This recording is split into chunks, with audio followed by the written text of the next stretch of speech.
So hi guys, dito ako ngayon sa bodega namin. So ito po ang Husqvarna Northern 901 na kabibili ko lang. Naka-sale pala ito ngayon sa mga KTM. So nabili ko to is 570 yata eh. Yeah, 570,000. So ang update ginawa ko, upgrade pala. Is trash guard, ilaw, tank bag, side pannier sa safe, and wala na. So meron pala tong yung 12 volt socket na pwede mong i-charge yung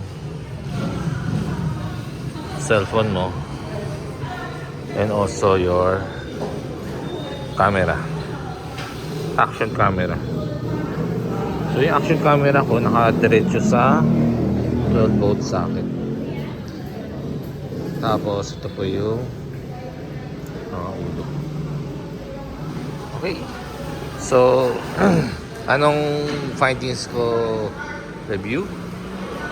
So lately mga adventure ang nauuso ngayon sa mga big bike. Nawawala ang mga sports bike. O yun lang ang napapansin ko. Comment nyo nga below. So kagandahan nito is magaan, mababa siya. Pero power, no power. Malaking gulong 21. Tapos di ko alam yung sa likod. Dual disc brake.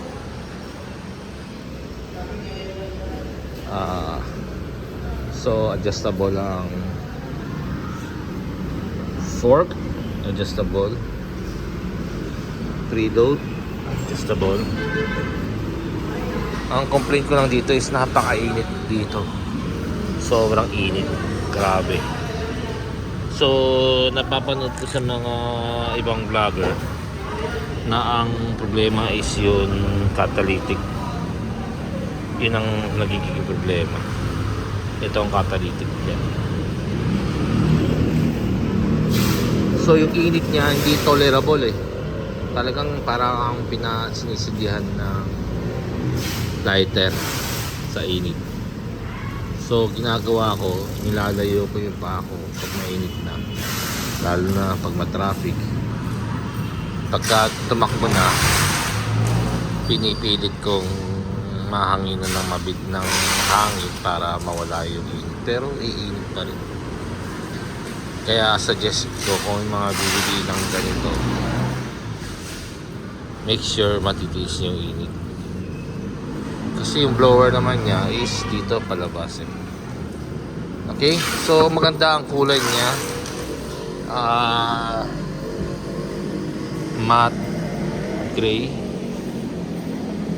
And malambot ang clutch.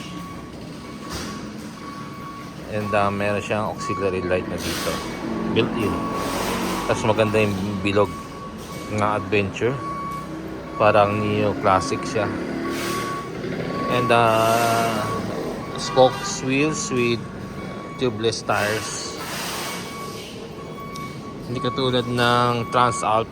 Transalp is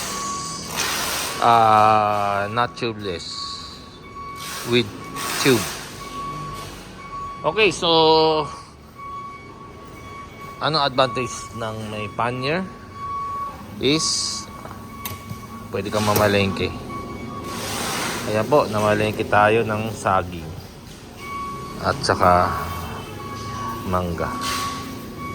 Okay. Yan, mamaya. Ayan po, hindi ko na po nilagyan ng bag dito dahil tinatanggal ko rin po ito pag nagra-rides kasi masakit.